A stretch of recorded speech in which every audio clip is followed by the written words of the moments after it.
여러분 안녕하세요. 이 박사입니다. 어느덧 2020년도 다 저물고 있습니다. 그리고 곧 2021년이 오겠죠. 여러분들 금년에 너무나 수고 많으셨고 저는 여러분들께 과분한 성원을 받았습니다. 오늘 영상은 아마 금년에 제가 올리는 마지막 동영상이 될 것 같습니다. 여러분들이 다 아시다시피 베이징은 지금 이번 질병으로 인해서 전시 상태를 선포하고 있습니다. 제가 살고 있는 지역도 예외가 될 수 없어서 저와 저희 집 가족들도 지난 주말에 진단을 받았습니다. 베이징만 130만 명이 넘는 사람이 주말 동안 진단을 받았다고 하죠. 저희 집사람은 다행스럽게 음성이라는 결과가 나왔습니다. 저의 진단 결과는 아직 나오지 않았고요. 베이징에서 이렇게 이번 질병 사태가 발생한 것은 중국 정부에게 있어서는 매우 심각한 일입니다. 이번 질병 사태가 일어났던 초기에 중국 정부는 베이징, 상하이, 광주 등 5개 도시에 대해서는 어떤 사태가 있더라도 락다운하는 일은 없을 것이다 라고 선언한 바가 있습니다. 그리고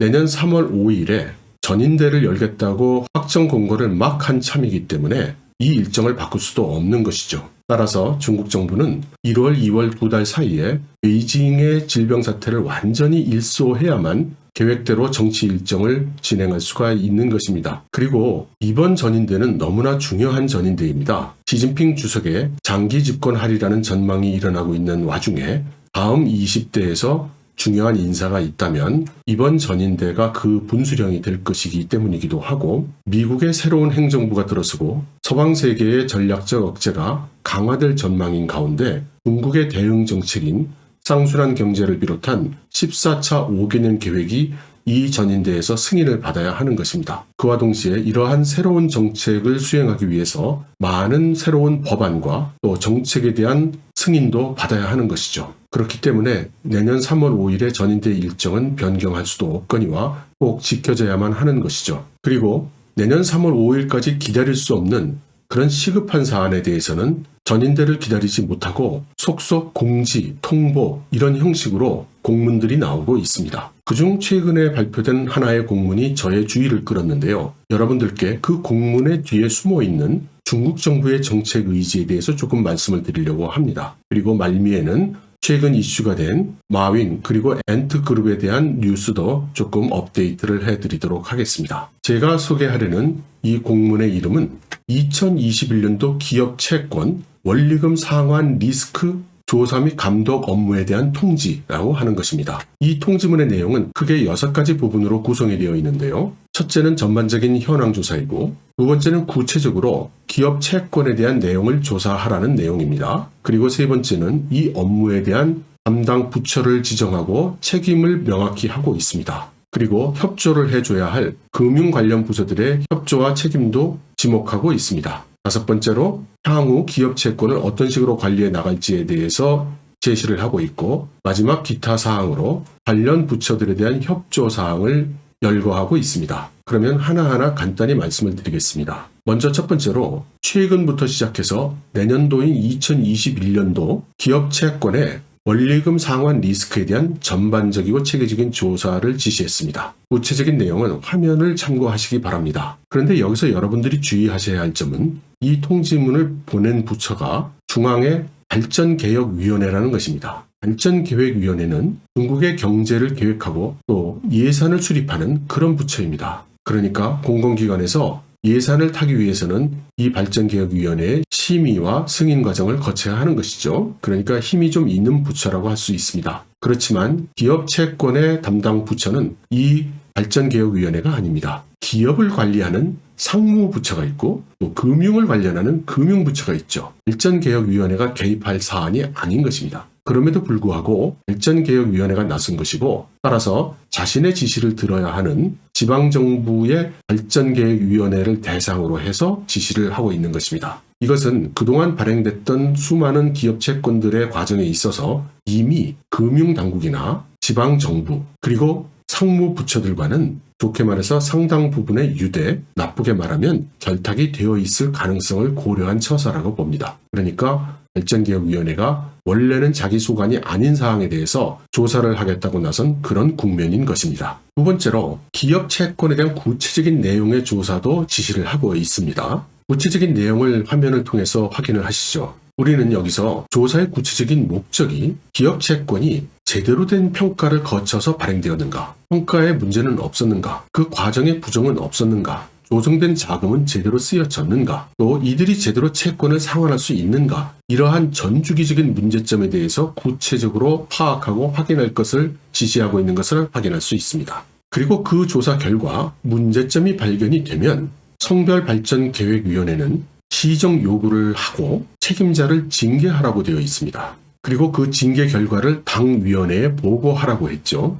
사후적으로는 신용정보 파일에 기록을 해서 사후감사, 신용평가에 반영한다고 했습니다. 여기서 사후조사 신용평가에 반영한다는 것은 바로 그 채권을 발행한 기업에 관한 것일 겁니다. 기업의 신용도가 낮춰진다는 것이죠. 그렇게 해서 향후 새로운 금융을 일으키기 어렵게 그렇게 처벌을 하겠다는 의미로 해석이 됩니다. 그러나 이런 작업이 성정부에 있는 발전계획위원회의 입장에서 쉬울 리가 없습니다. 실제로 금융 그리고 기업을 관장하는 부처들의 힘이 세고 또 성정부의 성서기, 성장, 부성장 이런 지도부가 관여되지 않았을 리도 없기 때문이죠. 그래서 성정부에 소속되어 있는 발전계획위원회의 입장에서는 중앙의 이런 지시는 제대로 따르기가 충분히 어려울 수 있는 것입니다. 그래서 이 지방정부의 발전계획위원회에 대해서 이번 지시를 제대로 수행하지 않으면 처벌하겠다는 그러한 위협을 하고 있는 것입니다. 하지만 중앙조차도 강력한 발언을 하지는 못했죠. 지방정부의 일관되고 통일된 지도하에 금융부문과 협조를 해서 해당 지역의 관리 책임을 확실히 지라고 했거든요.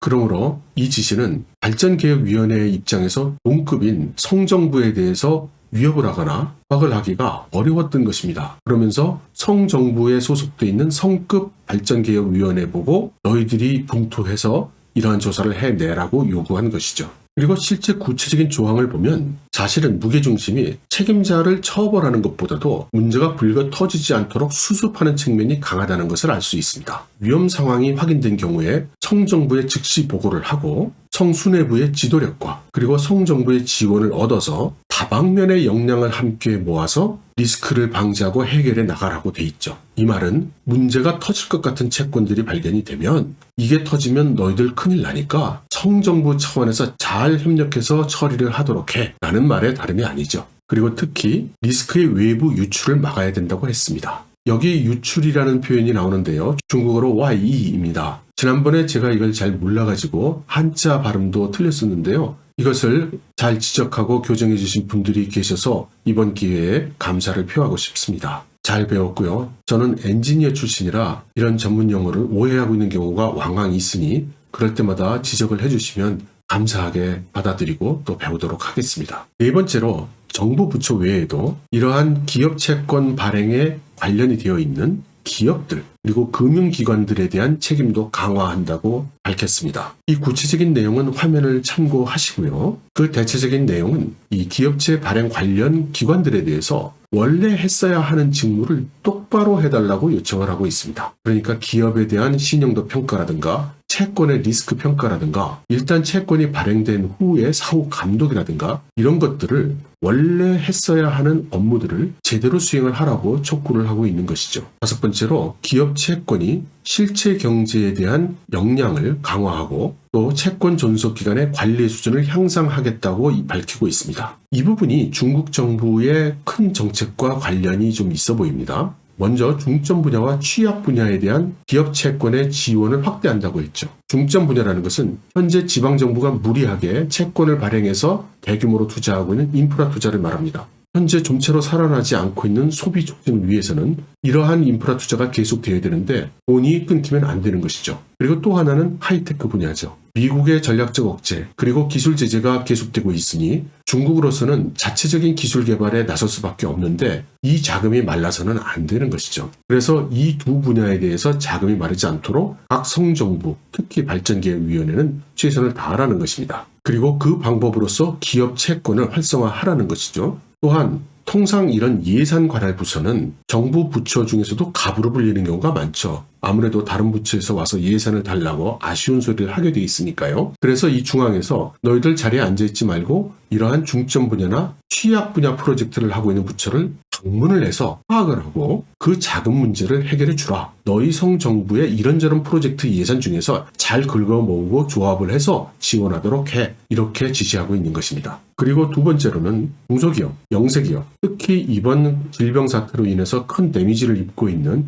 이런 작은 기업들을 위해서 기업 채권 제도를 활용하라는 것입니다. 여기 보시면 소기업 신용 집합 채권이라는 것이 나오는데 이것은 아주 특별한 것은 아니고 내용상 그냥 기업 채권입니다. 다만 작은 기업들은 기업 채권을 발행하기가 어렵기 때문에 이런 중소기업, 영세기업들이 채권을 발행할 수 있도록 제도적으로 만들어준 카테고리고 그 이름을 이렇게 부르고 있습니다. 그런데 아무래도 이런 작은 기업들의 채권 발행은 여의치 않죠. 그래서 드물게도 금액이라든가 퍼센트지까지 다 정해서 성정부에서 이런 중소기업, 영세기업을 위한 채권 발행을 지원하도록 하라고 지시를 하고 있는 것입니다. 세 번째는 우량 기업의 채권 신고와 존속기간 관리를 강화하라고 한 것입니다. 이것은 무슨 말이냐면 내용이 좋고 실적이 좋은 우량 기업에 대해서는 기업 채권 발행을 유도하라는 뜻입니다. 우량한 기업이면 자금이 별로 부족하지 않겠죠? 그래서 채권을 발행할 일이 별로 없습니다. 그러다 보니 중국의 기업 채권 시장에 나온 그런 채권 상품들은 아무래도 신용도도 의문스럽고 제대로 돈을 갚을 수나 있는 건지 이런 불신이 팽배해져 가고 있는 것이죠.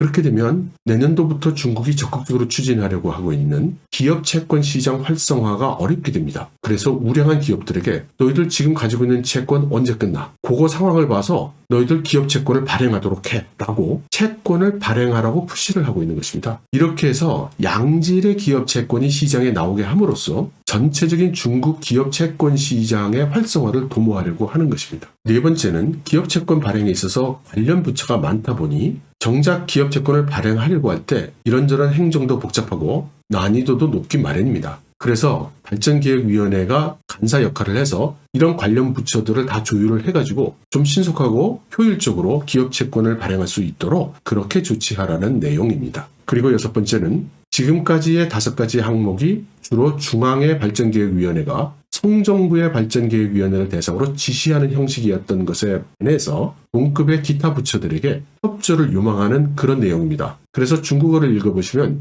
이 부분은 존댓말로 되어 있는 것을 보실 수 있습니다. 여기서 조금 저의 주의를 끌고 있는 것은 이 통지를 받은 각급 기관에게 그 조사 결과를 내년 2월 말까지 통보하라고 한 것입니다. 보통 중국적 상황에서 시간을 정해서 통보하는 이 일은 드문데요. 이렇게 시간을 정해서 통보를 했다는 것은 꼭 그 일자가 갖는 의미가 있기 때문으로 생각이 됩니다. 그리고 저의 해석은 3월 5일에 전인대와 관계가 있다고 생각을 하죠. 이렇게 내년도 기업 채권의 리스크 조사에 대한 통지가 급하게 나온 것은 두세 가지 목적이 있다고 생각이 됩니다. 첫째는 내년부터 시행될 기업 채권 시장 활성화라는 큰 정책을 추진하기 위한 준비 작업이라는 측면이 있고, 두 번째는 이번 전인대에서 준비하고 있는 정책이 통과되기 전까지 주요 기업들의 채권 부도 사태가 나는 것을 방지하는 그런 목적이 있다고 봅니다. 베이다 황정이라든가 칭화지광 같은 대표적인 중국 민족 기업이 도산을 하면서 중국 인민들의 민심도 흉흉하거니와 글로벌 금융권에 있어서 중국 기업들의 신용도에 대한 의문이 자꾸 커지고 있는 상황이기 때문이죠. 그리고 세 번째는 확실하지는 않지만 아마도 마윈의 안투그룹 사건을 맞이해서 왜 안투그룹만 공격을 하는가? 왜 나만 가지고 그래? 이런 반론들에 대한 대비를 하는 측면, 그런 것도 있을 수 있다고 생각을 합니다. 여러분들이 많이 궁금해하시고 계시는 마윈과 엔투그룹에 대한 중국 정부의 후속 조치에 대해서 조금 설명을 부연드리겠습니다. 인민은행 부행장인 판공성이 언론 보도회를 열고 마윈과 엔투그룹에 대한 조치를 발표를 했죠. 여기서 판공성은 일단 마윈과 엔투그룹에 대해서는 다음과 같은 문제점이 있다고 적시를 했습니다.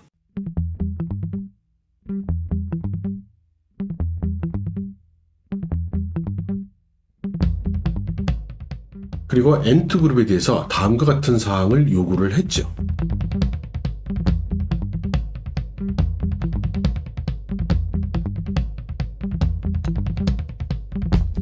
중국 전문 컨설팅 회사인 홍콩의 가베칼 드라고노믹스의 이코노미스트인 장 샤오시의 말을 월스트리트 저널이 인용을 해서 중국 정부가 엔투그룹을 망하게 만들기보다는 살려내되 원래의 기업 설립 목적인 알리페이에만 집중을 하도록 그렇게 조치를 했다고 전했습니다. 그리고 많은 다른 언론들도 그렇게 전하고 있습니다. 그런데 저의 해석은 조금 다릅니다. 만일 엔투그룹이 알리페이, 페이먼트 게이트웨이 사업에만 집중을 하게 된다면 기업의 발전성, 그리고 매출 이런 것들이 대폭 제한되게 됩니다. 이미 중국 정부는 수년 전에 페이먼트 게이트웨이 서비스를 통해서 확보하게 되는 천문학적인 규모의 자금에 대해서 은행의 예치에도 이자를 받을 수 없도록 조치를 했고, 또 그 돈을 엔트그룹이 사용할 수 없도록 중국 정부가 지정한 계좌에만 집어넣어야 한다고 그렇게 이미 조치를 해놓고 있는 상태입니다. 따라서 페이먼트 게이트웨이에 국한된 사업을 하게 한다면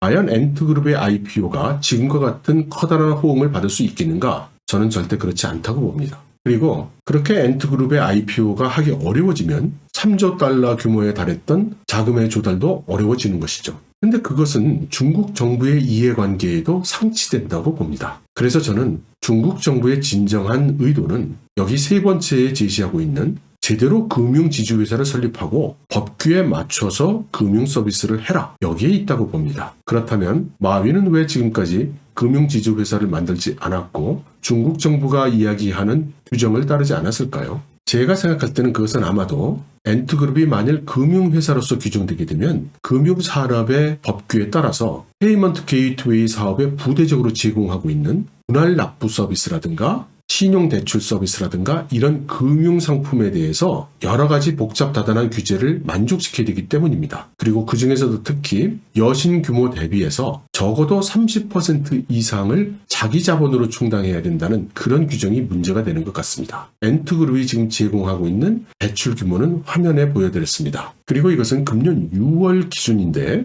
이 시점에 딱 맞춘다면 엔트그룹은 적어도 6천억 위안 정도의 자기 자본을 투입을 해야 됩니다. 그리고 앞으로 더 확대될 것을 생각한다면 아마도 1조 위안 정도의 자기 자본금을 투입을 해야 되겠죠. 그러면 이만한 돈이 없을까요? 만일 IPO를 하게 된다면 절대 규모가 3조 달러 규모인데 1조 위안 정도면 그 중에 3% 정도에 불과하니 충분히 집어넣을 수 있을 것입니다. 그리고 IPO라는 것이 원래 이렇게 회사가 필요한 자금을 조성하기 위해서 하는 거 아니겠습니까? 그런데 만일 여러 가지 복잡한 이유가 있어서 그 자금을 회사 자본으로 넣기가 곤란하다면 중국 정부의 이런 금융지주 회사 설립 요구는 받아들일 수가 없겠죠. 그리고 만일 사실상 IPO가 물 건너간다면 이 최소 6천억 위안에서 1조 위안에 다다르는 이 정도의 돈을 마윈이 어디선가 집어넣어야 할 텐데 그렇게 되면 마윈의 대부분의 재산이 이 회사의 자본금으로 들어와야 할지도 모릅니다. 어쩌면